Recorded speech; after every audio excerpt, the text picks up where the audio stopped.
reading of Psycho-Cybernetics Deluxe Edition by Maxwell, Maltz. My name is Alyssa, and you have just joined in the Attentions of a Mastermind book club. We are picking up at chapter 9. It's titled The Failure Mechanism, How to Make It Work for You Instead of Against You. And I forgot the most important part, our background music. Excusez-moi. And of course, if you guys are new here, don't forget to check out the book club. It's absolutely free to join. Subscribe.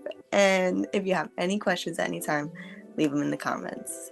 All right. So, welcome. Enjoy. We're so happy to have you here. All right. So, steam boilers have pressure gauges, which show when the pressure is reaching the danger point. By recognizing the potential danger, corrective action can be taken, and safety assured. Dead-end streets, blind alleys, and impassable roads can cause you inconvenience and delay your arrival at your destination if they are not clearly marked and recognized for where they are. However, if you can read the signposts and take proper corrective action, detour signs, dead-end street signs, and the like can help you reach your destination easier and more efficiently. The human body has its own red light signals and danger signs, which doctors refer to as symptoms or syndromes. Joy, I don't.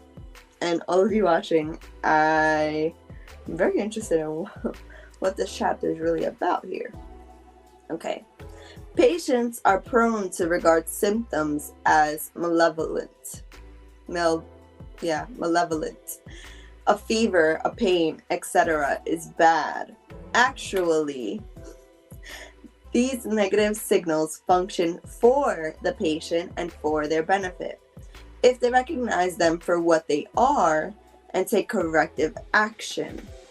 They are the pressure gauges and red lights which help maintain the body in health.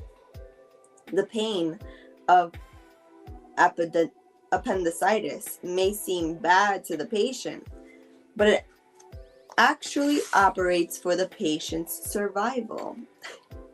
If he felt no pain, he would take no action towards having the appendix removed. The failure type personality also has its symptoms. We need to be able to recognize these failure symptoms in ourselves so that we can do something about them.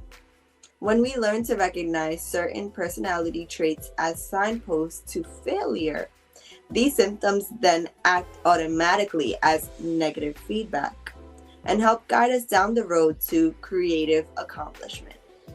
However, we not only need to become aware of them, everyone feels them. We need to recognize them as undesirables, as things which we do not want, and most important of all, convince ourselves deeply and sincerely that these things do not bring us happiness. No one is immune to these negative feelings and attitudes. Even the most successful personalities experience them at times. The important thing is to recognize them for what they are and take positive action to correct course. The picture of failure.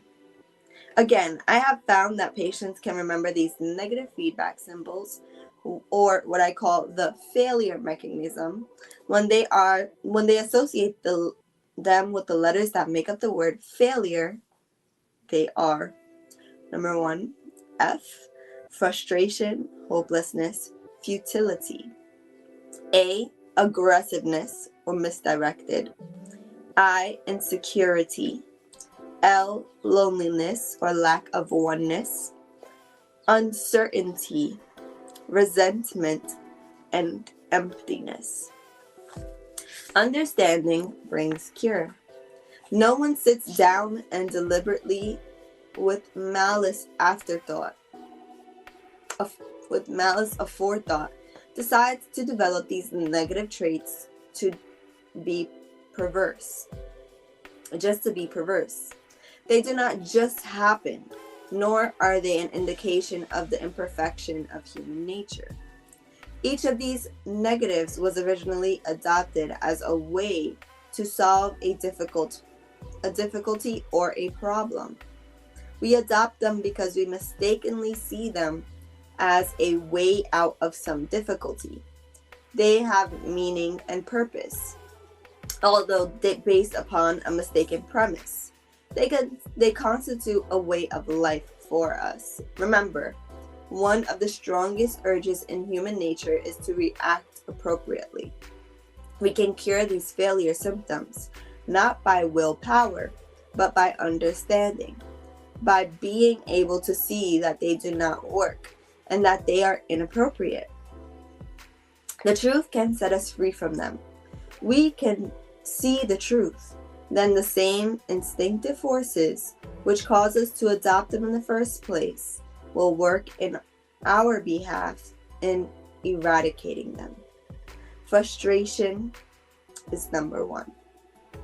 Frustration is an emotional feeling which develops whenever some important goal cannot be realized or when some strong desire is thwarted. Although all of us must necessarily suffer some frustration by the very fact of being human and therefore imperfect, incomplete, unfinished. As we grow older, we should learn that all desires cannot be satisfied immediately. We also learn that our doing can never be as good as our intentions. We also learn to accept the fact that perfection is not necessarily required, and that approximations are good enough for all practical purposes. We learn to tolerate a certain amount of frustration without becoming upset about it. It is only when a frustrating experience brings excessive emotional feelings of deep dissatisfaction and futility that it becomes a symptom of failure.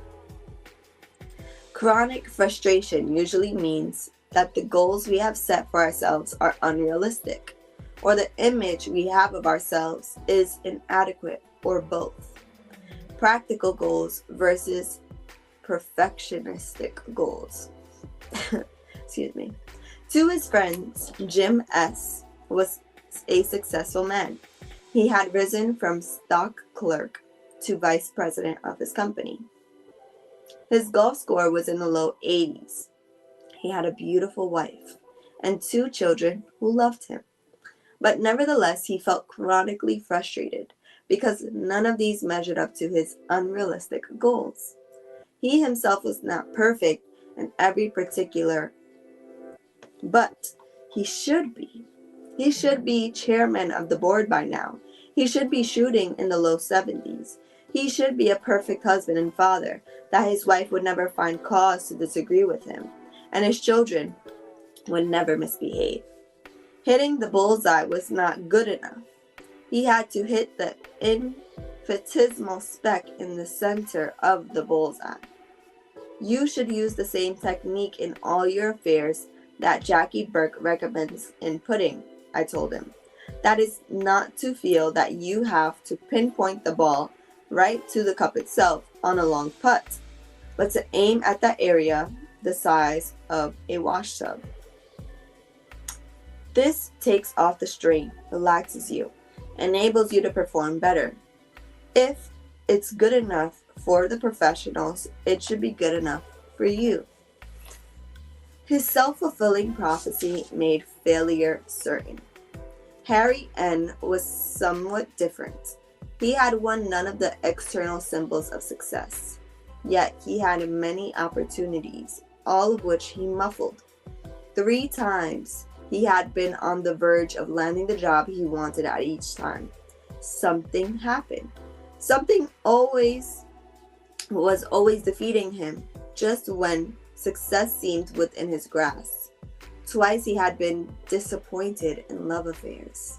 His self-image was that of an unworthy, incompetent, inferior person who had no right to succeed or to enjoy the better things in life.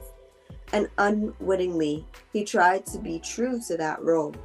He felt he was not the sort of person to be successful and always managed to do something to make this self-fulfilling prophecy come true. Frustration as a way of solving problems does not work. Feelings of frustration, discontent, dissatisfaction are ways of solving problems that we all learned as infants. If an infant is hungry, he expresses discontent by crying. A warm, tender hand then appears magically out of nowhere and brings milk. If he is uncomfortable, he again expresses his dissatisfaction with the status quo, and the same warm hands appear magically again and solve his problems by making him comfortable. Many children continue to get their way and have their problems solved by overindulgent parents, by merely expressing their feelings of frustration. All they have to do is feel frustrated and dissatisfied, and the problem is solved. This way of life works for the infant and for some children. It does not work in adult life. Yet many of us continue to try it. Feeling discontented and expressing our grievances against life. Apparently, in the hope that life itself will take pity, rush in, and solve our problems for us. If only we feel badly enough. Jim S. was unconsciously using this childish technique in the hope that some magic would bring him the perfection he craved. Harry N. had practiced feeling frustrated and defeated so much that feelings of defeat became habitual with him. He projected them into the future and expected to fail. His habitual defeatist feelings helped create a picture of himself as a defeated person. Thoughts and feelings go together. Feelings are the soil that thoughts and ideas grow in. This is the reason that you have been advised throughout this book to imagine how you would feel if you succeeded and then feel that way now. Number 2, aggressiveness.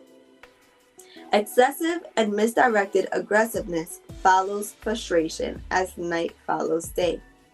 This was proved conclusively by a group of Yale scientists some years ago in the book Frustration and Aggressiveness. Aggressiveness itself is not an abnormal behavior pattern, and some psychiatrists once believed.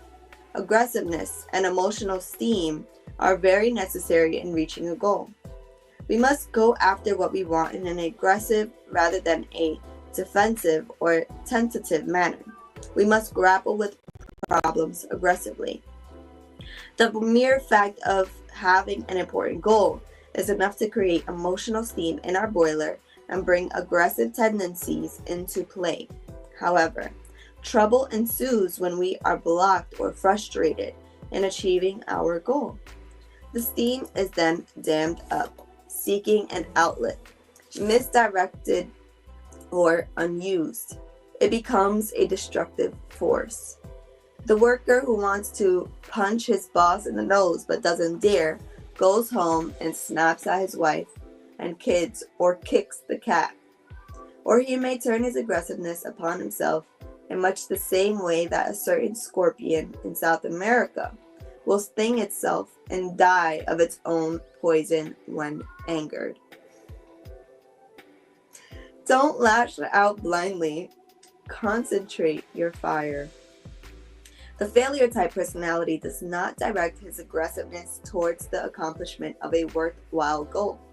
Instead, it is used in such self-destructive channels as ulcers, high blood pressure, worry, excessive smoking, compulsive overwork, or it may be turned upon other persons in the form of irritability, rudeness, gossiping, nagging, fault finding.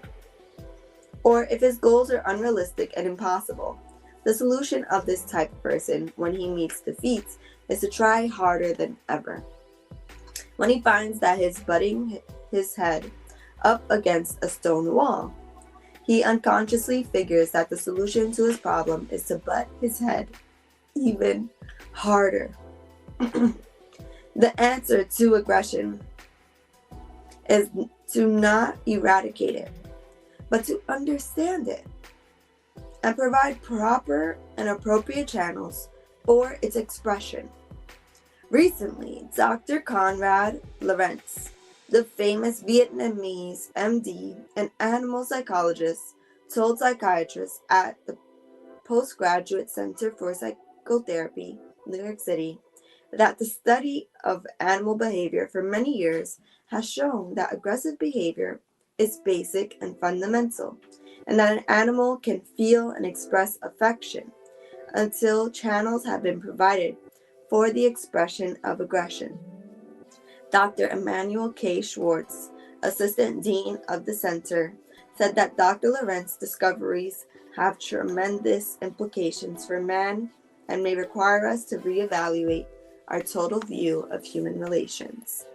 They indicate, he said, that providing a proper outlet for aggression is important, if not more so than providing for love and tenderness. Knowledge gives you power. Merely understanding the mechanism involved helps a person handle the frustration-aggression cycle. Misdirected aggression in an attempt to hit one's target or the original goal by lashing out at any target. It doesn't work. You don't solve one problem by creating another.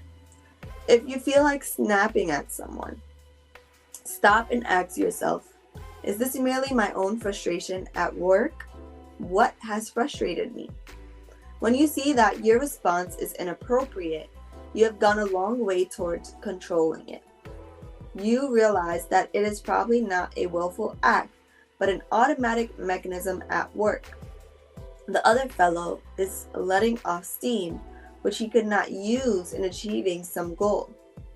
Many automobile accidents are caused by the frustration, aggression, action mechanism. The next time someone is rude to you in traffic, try this. Instead of becoming aggressive and thus a menace yourself, say to yourself, this poor fellow has nothing against me personally. Maybe his wife burned the toast this morning, he can't pay the rent, or his boss chewed him out. Safety valves for emotional steam.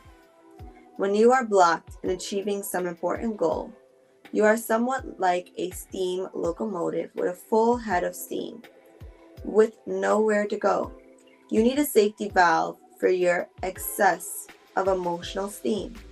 All types of physical exercise are excellent for draining off aggression. Long brisk walks, push-up, dumbbell exercises are good. Especially good are those games where you hit or smash something. Golf, tennis, bowling, punching the bag. Many frustrated women intuitively recognize the value of heavy muscular exercise in draining off aggressiveness. When they feel an urge to rearrange all the furniture in the house after becoming upset. Another good device is to vent your spleen in writing. Write a letter to the person who has frustrated or angered you. Pull out all the stops. Leave nothing to the imagination. Then burn the letter. The best channel for all aggression is to use it up as it was intended to be used. In working towards some goal, work remains one of the best therapies and one of the best tranquilizers for a troubled spirit. All right. I'm gonna pause here and I'm gonna bring our mastermind member Joy on to talk about today's chapter. I'm very curious. How are you feeling today, Joy? Peace, Alyssa. I'm feeling good. How are you? I'm good. I am very interested by all the things the author mentioned so far. Mm-hmm.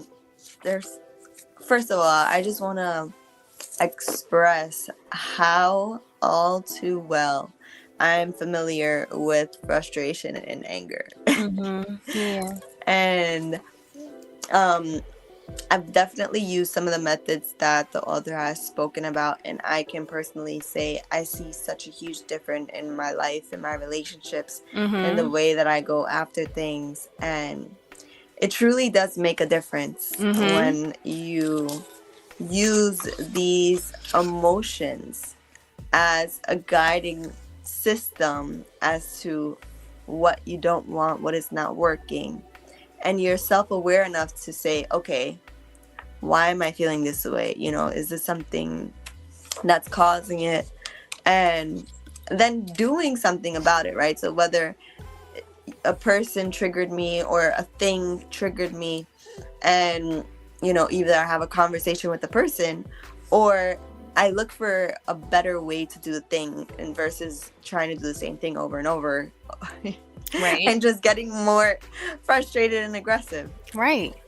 But how are you feeling about today's chapter? I love the way this chapter is starting, because it is breaking down how emotions are our teachers, right? They're definitely sent to us to where we experience them, rather, or experience them in order to learn where we need to reroute. And what came up for me early in the chapter is that, in childhood, even before childhood, like in infancy, we're closer to our origin. Like when we first are born, we're closer to where we came from, where these mechanisms like emotion and stuff just don't really exist. I'm getting kind of mystical here, but walk with me. So we, as humans, we start to learn that process of delayed gratification, having to, put a certain level of effort in to manifest our desires. All of that is designed to grow us on a soul level, and that's part of the human experience. But when we don't have an awareness of that, we think that we need to teach children away from their emotions. Oh, you feel this negative emotion, that's a bad thing, and you need to do something different about that. You need to ignore it, or recognize that it's something bad so you don't feel it anymore. But that is robbing children, and then later on as adolescents, and then as young adults and so on, of the opportunity to work with their emotional experiences so that they can learn from them, learn what they came to teach them, and then move on. After you receive the lesson, you can release the energy, take what it came to show you, and then move accordingly. I definitely agree. And one of the parts that stood out for me the most was when it was explaining how, babies freely express their frustration when they cry. And a lot of times, as we grow up, no one ever teaches us how to deal with that frustration on our own. Like, parents will still coddle us, adults will still coddle us, or not necessarily coddle us, but like you said, tell us that it's wrong to feel that way, instead of us growing and learning to use that frustration to our advantage. Because even though, frustration can feel uncomfortable, it's really an opportunity to fully look at the situation, to fully be present and aware of what's causing it, right? And when you actually stop using the frustration as an excuse, and thinking that doing a tantrum or lashing out at people is going to solve your problems, you would have a completely different experience. And I personally went through this change of using frustration to throw tantrums and make excuses, and my life was miserable. But as soon as I became more self-aware and started asking myself those hard questions of, okay, why am I feeling this way? What are the things that are triggering me? And of course, I would also become aggressive right after. Anytime a feeling of frustration would come, and it feels like maybe I'm protecting myself, or I just feel like something needs to change immediately, so I apply this energy of like it needs to change now, like or not, I'm gonna go crazy. But I love how the author brings up, to release that aggressiveness if you're not able to put it towards something productive, right? Exercising, and he even talks about fire letters, right? Like writing a letter if it's someone that made you help, triggered frustration in you or triggered aggression in you, and write a letter to them, let everything out, and then burn it. And that's a method we've learned that really helps the spirit, as you said, because when you hold on to these things, it really limits your potential. And it's interesting because the next three, the next five are all they're all very interconnected, right? Insecurity, loneliness, which is lack of oneness, uncertainty, resentment, emptiness. Just understanding the importance of how you feel about yourself, how you feel towards others, and that these emotions will stop you from being connected to source, will stop you from working with other people who could bring you further and closer to your goal, instead of feeling like you failed because you don't know how to control your emotions, or you don't know how to connect with people, and you don't know how to properly use these emotional signals. And people will think, oh, they're bad, I should get rid of them. But no, they are actually for your benefit when you recognize that they are, depending on how you think about these experiences. And when you take the proper action to help yourself overcome these feelings, then you are actually able to put yourself in a better state, in a better position. And all right, that's all I gotta say on that. No, that's perfect. That's perfect. It made me think about the part in the book where he says, where he talk about the husband who snaps on his wife or children or something like that, but because he was upset about something that happened with his boss. One of a lot of all my favorite yoga teachers will say during the practice that if frustration comes up, and they will say, even if you become frustrated or angry at me, because I'm the one who's instructing these challenging poses that's making you feel all of this discomfort in your body, right? That's okay. Let that frustration come up, because it's through the practice of yoga that we learn how to allow it. We learn how to sit with it. We learn how to let it teach us and be with whatever comes up with it, so we can release it. So I feel like what you're saying is so powerful. What's coming up for you from that part is so powerful, because we have gotten out of the practice of being one with the mind, body, and spirit, and we have them so compartmentalized that we don't recognize that all of the signals that we are experiencing in the body have already been happening to us on an emotional, mental, and spiritual level.